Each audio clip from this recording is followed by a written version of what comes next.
इसका शुक्रिया अदा करना चाहिए। इसका शुक्रिया यही है कि अल्लाह ने दौलत दी तो अल्लाह की राह में खर्च कीजिए। अल्लाह ताला ने नवाजा है तो अल्लाह के बंदों को याद कीजिए। कैसे करेंगे आप? हदीस कुदसी है कि अल्लाह ताला कल क़यामत में एक शख्स से कहेंगे, मैं बीमार था, तुम मेरी इयादत करते तो मुझे, या अल्लाह आप बीमार? उन्हें कहा जाएगा कि फला बंदा बीमार था, अगर तुम उसका ख्याल करते तो गोया मेरा ख्याल करते। मैं भूखा था, तुमने नहीं खिलाया, यही जवाब दिया जाएगा। मैं प्यासा था, अल्लाह फरमाएंगे नहीं पिलाया। इन सब का क्या मतलब? इसका मतलब सिर्फ यही होता है कि अल्लाह के गरीब बंदों की खिदमत, मखलूक खुदा की खिदमत, अल्लाह की खिदमत, गोया अल्लाह का शुक्रिया अदा करना होता है। और इदारों के अंदर जो बच्चे होते हैं, उसकी तालीम के लिए, उसकी तरबियत के लिए जो आप खिदमत करेंगे, ये सबसे बड़ी खिदमत है। मैं कहा करता हूं कि लोगों, अगर आपने ज़कात दिया, सदका दिया, एक गरीब को, एक गरीब की जरूरत पूरी हो गई, एक सवाब मिलेगा आपको। मगर आपने अपनी ज़कात और सदकात अपने ऐसे रिश्तेदार बंदों को दिया, दोहरा सवाब मिलेगा। एक तो सदका का, ज़कात का, दूसरे के आपने अपनी रिश्तेदारी का ख्याल किया, सिला रहमी का भी सवाब, डबल सवाब मिल जाएगा। लेकिन अगर आपने अपनी ज़कात और अपना सदका किसी मदरसे के तालिबे इल्म के लिए, मदरसे वालों को दिया, 4 सवाब मिलेगा। एक तो आपकी ज़कात आपने अदा की, उसका सवाब मिलेगा। दूसरा सवाब आपको ये मिलेगा कि आपने एक गरीब बंदे की जरूरत पूरी की। तीसरा अजर ये मिलेगा कि आपने तालीम की इशाअत की, तालीम की तरवीज की, तालीम को आम किया आपने। और चौथा सवाब ये मिलेगा कि आपने दीन की तालीम की इशाअत की है, गोया दीन और इस्लाम की हिफाजत और तहफ़्फ़ुज़ का सामान आपने किया है। तो एक साथ कई सवाब मिल जाते हैं अगर मदरसों की आप खिदमत करते हैं।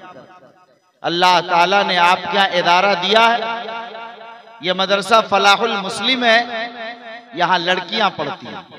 जाहिर है कि बच्चियों की तालीम में आप जानते हैं कि एक औरत अगर पढ़ ले तो गोया पूरा खानदान और घर पढ़ ले, बड़ा अजर व सवाब है मेरे भाइयों। याद रखिए अच्छी तरह, आज हमारे यहाँ कलमा भी दुरुस्त नहीं, ईमान के लाले पड़े हुए हैं, इर्तिदाद की हवा चल रही है। ईमान और यकीन की बीज हमारे अपने बच्चों में मजबूती से बोना होगा। स्कूलों में पढ़ाइए, कॉलेजों में पढ़ाइए, आप उसे जो चाहे कोर्स कराइए, मगर दीन की बुनियादी तालीम सिखाना इन मदरसों में, इन मकातिब में इतना ही जरूरी है जैसे इंसान के लिए अपनी जान का बचाना जरूरी है। जान से ज्यादा दीनी तालीम का हासिल करना ज्यादा जरूरी है। इसलिए मेरे भाइयों कहा गया कि बाप से ज्यादा हक उस्ताज का होता है। बाप ने तो आपको पैदा कर दिया, लेकिन उस्ताज ने आपको दीन की तालीम से आरास्ता किया, तो उस्ताज का ज्यादा हक हो जाता है माँ बाप से भी। इसी बुनियाद पर उन्होंने आपके ईमान को बचाया, उन्होंने आपकी जान को बचाया। इसलिए मेरे भाई, आप इन इदारों की कदर कीजिए, इसका तहफ़्फ़ुज़ कीजिए।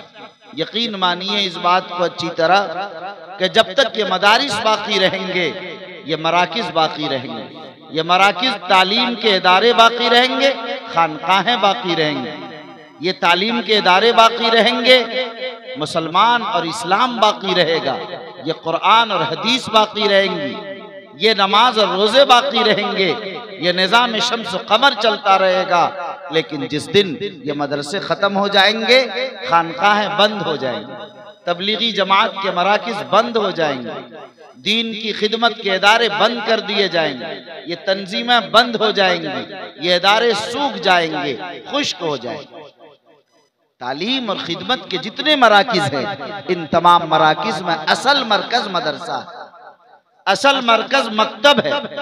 अगर ये मदरसा होगा तो तबलीगी जमात के मराकिज को भी अफराद मिलते रहेंगे, खानकाहों को भी अफराद मिलते रहेंगे, तंजीमों को भी अफराद मिलते रहेंगे, तंजीमों और जमातों जमीयतों को अफराद मिलते रहेंगे, दीन के खिदमतगार हासिल होते रहेंगे, दीन के खुद्दाम मिलते रहेंगे, अइम्मा मिलते रहेंगे, खुतबा मुकर्रिरीन मिलते रहेंगे, दुआत मुस्लिहीन मिलते रहेंगे।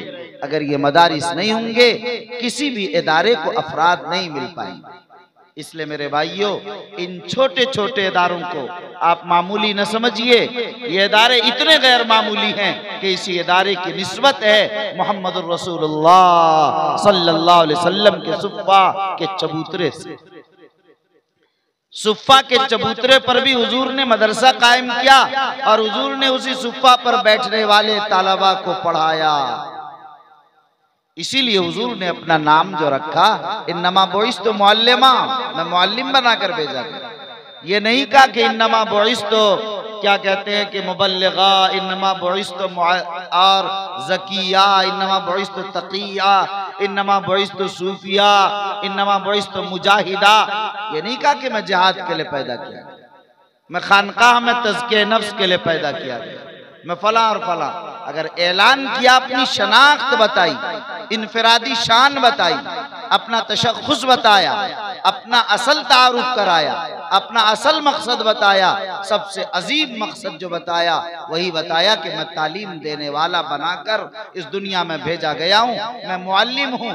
इसीलिए इसी बुनियाद पर अल्लाह ने भी अपने आप को मुअल्लिम बताया, मुअल्लिम कायनात। अल्लाह ने तालीम दी जिब्राइल को और जिब्राइल ने तालीम को पहुंचाया मोहम्मद रसूलुल्लाह सल्लल्लाहु अलैहि वसल्लम। इसलिए मेरे भाइयों, तालीम के जो मराकिज हैं बड़े बुनियादी जरूरत है, चाहे वो मकतब हो, चाहे वो मदरसा हो, चाहे वो स्कूल हो, चाहे वो कॉलेज हो, मेडिकल कॉलेज हो, साइंस कॉलेज हो, लॉ कॉलेज हो, कोई भी हो, तालीम के जितने मराकिज हैं सब बुनियादी तौर पर दीनी और दुनियावी तालीम की तकसीम तो ये दुरुस्त नहीं है कि दीन की तालीम और दुनिया की तालीम। अल्लाह के रसूल ने जो बताया हदीस में, वो फरमाया इल्म नाफिअ, नफा बख्श, मुफीद इल्म। जिस इल्म से उम्मत को नफा पहुंचेगा वह इल्म दीन का इल्म होगा, और जिस इल्म से उम्मत को नफा नहीं पहुंचेगा वह दीन का इल्म नहीं कहलाएगा। वह इल्म दीन का कहलाएगा जो अल्लाह की मारिफत तक पहुंचाएगा, जो अल्लाह की जात तक, अल्लाह की मारिफत तक, अल्लाह के तवक्कुल तक, अल्लाह की खशियत तक, अल्लाह की याद तक नहीं पहुंचाएगा, वह इल्म नहीं है। इसीलिए मेरे भाइयों, अगर कोई डॉक्टर बनता है, चार्टर अकाउंटेंट बनता है, पायलट बनता है, आईएएस बनता है, आईपीएस बनता है, बड़ी बड़ी डिग्रियां हासिल करता है, मगर मकसद अल्लाह की रजा और उसकी खुशनुदी है, तो यकीन मानिए अल्लाह की रजा और खुशनुदी अगर मकसद है, मखलूक खुदा की खिदमत है, नीयत उसकी है, तो यकीन मानिए कि वही दीन बन गया। और अगर एक शख्स आलिम है, मुफ्ती है, काजी है, मुहद्दिस है, मुफस्सिर है, मगर ये सब कुछ इसलिए है कि दुनिया कमाने के लिए, दुनिया में नाम कमाने के लिए, दुनिया में शोहरत और चर्चे के लिए, मुझे लोग मुकर्रिर कहने लग जाएं, मुझे लोग बुजुर्ग कहने लग जाएं, मुझे लोग हदिया देने लग जाएं, मुझसे लोग तावीज लेने लग जाएं, अगर यही मकसद है तो यकीन मानिए कि ये इल्म भी नफा बख्श नहीं रहा जिससे दुनिया कमाया गया, वह इल्म भी दुनिया बन गया खालिस। तो अल्लाह क्या दीन और दुनिया की तकसीम नहीं, अल्लाह क्या नफा बख्श इल्म, जो इल्म अल्लाह तक पहुंचाए वो दीन इल्म कहलाए। एक आलिम है, दुनिया कमा रहा, एक मास्टर है, स्कूल में पढ़ा रहा, मगर दीन मकसद है उसका, यकीन मानिए कि उस मास्टर साहब को स्कूल में पढ़ाने का सवाब ज्यादा मिलेगा उस मौलाना साहब के मुकाबले में जो मदरसे में पढ़ा। ये दीन है, ये इस्लाम है, ये शरीयत है, मजाक नहीं है। कुर्ता पाजामा टोपी पहन लेने से दीन नहीं आ जाता।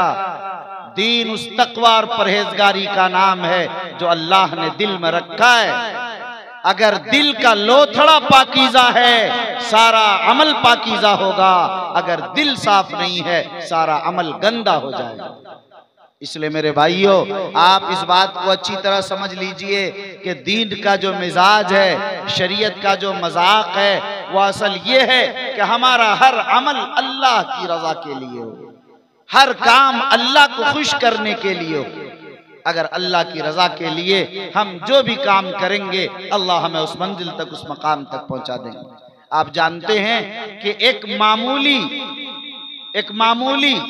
कुत्ते को पानी पिला देने से एक बाजारी औरत जन्नत में चली जाती है। एक मामूली बिल्ली को प्यासा रखने से एक दीनदार आदमी जहन्नम में चला जाता है। आप क्या समझ रहे हैं इससे? मालूम हुआ कि अल्लाह ताला क्या कौन सा अमल मकबूल हो जाए ये मालूम नहीं।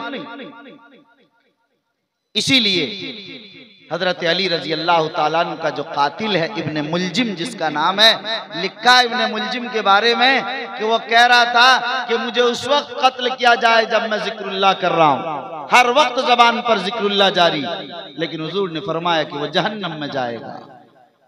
अबुल फजल फैजी बड़े आलिम है, अकबर का दीन इलाही उन्होंने ही कायम कराया था अकबर के जमाने में।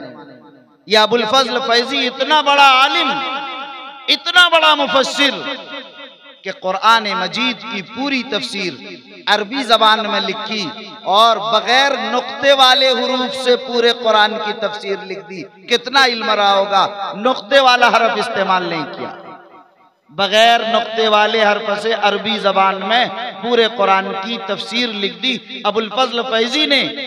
लेकिन ये कौन है? ये वो है जिन्होंने सही दीन को बर्बाद करके, अकबर को गुमराह करके दीन इलाही कायम करवाया। इसलिए मेरे भाइयों, अगर कोई आलिम बन जाए उसे डरना चाहिए, अगर कोई सूफी बन जाए अल्लाह से डरते रहना चाहिए, अगर कोई तबलीग में चला जाकर अमीर बन जाए डरना चाहिए, हाजी साहब हैं डरना चाहिए, अल्लाह का खौफ हर वक्त रखना चाहिए। किस वक्त निजाम कहाँ चला जाए मालूम नहीं, ईमान मरते दम तक डरते रहना चाहिए, दुआ करते रहना चाहिए, अल्लाह ईमान पर खात्मा नसीब फरमा, अल्लाह ईमान पर इस्तिकामत नसीब फरमा। इसीलिए आप हजरात को मैं एक नसीहत करना चाहता हूं कि लोगों इस दुआ को हर आदमी याद कर ले, रब्बना ला तुज़िग़ क़ुलूबना बअद इज़ हदैतना व हब लना मिन लदुनका रहमा इन्नका अंतल वहाब। इस दुआ को जो पढ़ेगा अल्लाह उसका खात्मा ईमान पर करेगा, वो ईमान से नहीं फिरेगा, इर्तिदाद से बच जाएगा। इसलिए मेरे भाइयों, अपनी नमाजों में इस दुआ को आप मांगते हैं, इस दुआ को याद कर लीजिए और मांगा कीजिए ताकि अल्लाह ईमान पर आपको कायम रखे। बड़े अल्लाह वाले थे जुनैद बगदादी और शिबली के जमाने के, एक मामूली सी बात पर अल्लाह ने सारी वलायत छीन ली। एक बुजुर्ग हैं, रास्ते में जा रहे हैं, कुत्ते का बच्चा नाला में पड़ा, उसको निकाल के बाहर डाल दिया, उसको धो दिया, साफ कर दिया, कुत्ता चल पड़ा, वलायत के मकाम तक पहुंच गए। एक शराबी पड़ा हुआ, लात से नहीं मारा, गुजरने वाले ने उसका मुंह धो के उसको ठीक ठाक कर दिया, अल्लाह ने वलायत के मकाम तक पहुंचा दिया। मेरे भाइयों, ये वीडियोस आप तक जो पहुंचा, आपने देखा, आपको पसंद आया होगा। पसंद आ जाए दोस्तों में ज़रूर शेयर करें और पहली बार हैं तो सब्सक्राइब ज़रूर करें। मिलते हैं फिर दूसरे वीडियोस में। अस्सलाम वालेकुम।